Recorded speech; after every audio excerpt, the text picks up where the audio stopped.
Dark Lori Babata, a cute little girl, makes an appearance. The battle with Mohansen and Easter makes Luo Feng rise to fame. In the eyes of the major forces on the earth, Luo Feng has become a superpower second only to Hong and Thunder God. With the end of the treasure hunting, the tension among the major forces has eased up. Many planet-level experts choose to make their way back. However, Luo Feng's intuition tells him that there might be more Muya crystals in the depths of the Misty Island. Therefore, Luo Feng dives into the deeper underground of the Misty Island with the help of the drilling cone. Accompanied by the roar of the cone, Luo Feng is diving rapidly to the depth of 9 kilometers toward 12,000 meters.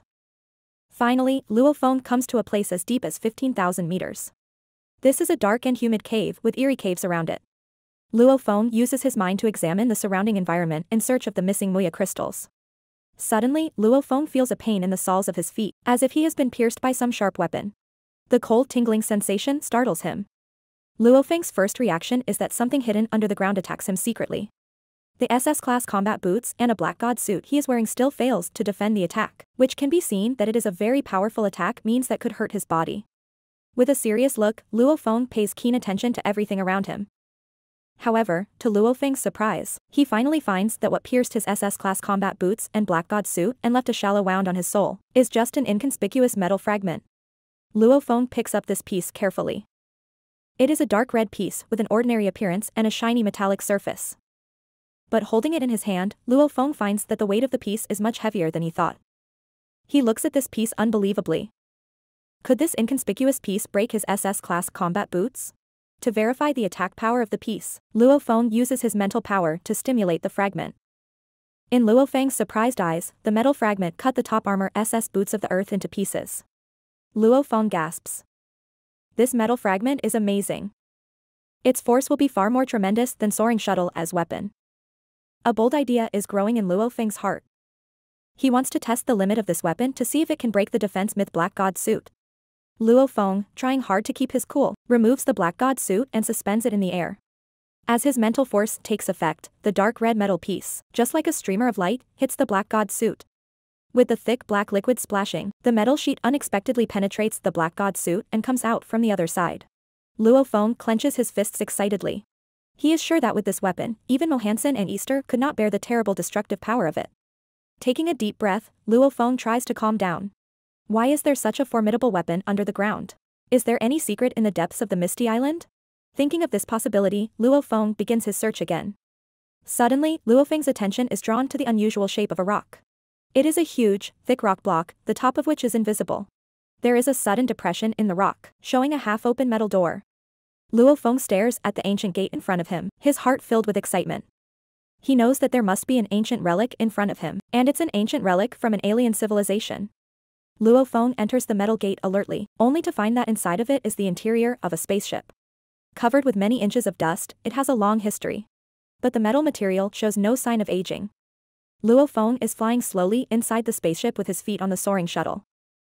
The civilization in front of him may contain unimaginable opportunities, but the danger inside cannot be underestimated. While Luo Feng is flying, he is refreshed by a familiar smell of rice, which is the taste of Muya crystals.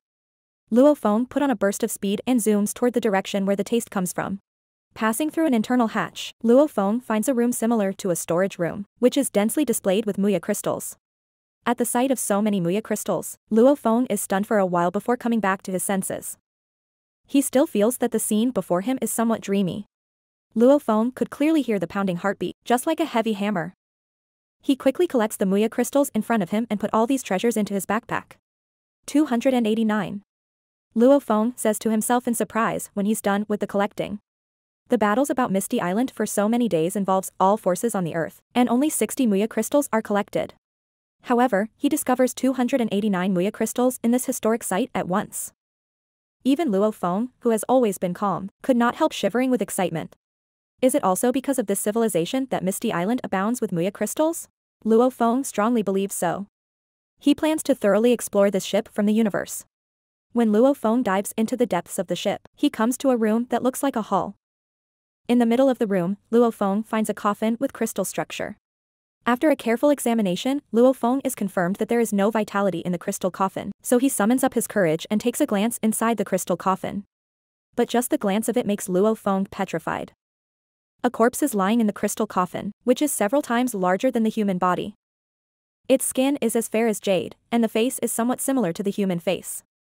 Its vitality has disappeared, but its eyes are wide open. Just looking at it, Luo Feng is astounded, just like an ant looking up at a sleeping dragon. The sense of pressure immobilizes Luo Feng for a short time. A moment later, Luo Feng escapes from the extreme sense of oppression. He breathes heavily. This suffocating pressure makes him sweat all over. Luo Feng, you're finally here. The sudden sound in the empty room almost scares Luo Feng to death. He takes out the throwing knife, his sharp eyes following the direction of the figure. A little girl? The person who appears in front of him is beyond his expectation. This is a girl wearing high-tech armor. The fluorescent armor on her body seems to contain cosmic stars. Her face is flawless, and she has a bright smile on her mouth. The girl's eyes are blue as the sea. Luo Feng has never seen a girl with such pure eyes, devoid of trace of impurities. I have been waiting for you for 50,000 years. The girl strokes her blue ponytail with her slender right hand, knowing that Luo Feng is totally confused. The girl raises her snow-white chin and proudly introduces herself. My name is Babata. You can call me Devil Babata. The silver bell-like sweet voice is tinged with a funny tone. Words can't express how shocked and confused Luo Feng is now. He wonders why the girl named Babata in front of him knows his name, and is even more shocked that she's been waiting for him for 50,000 years. Has this spaceship been sleeping under the earth for 50,000 years? The body in the crystal coffin just now has died for 50,000 years?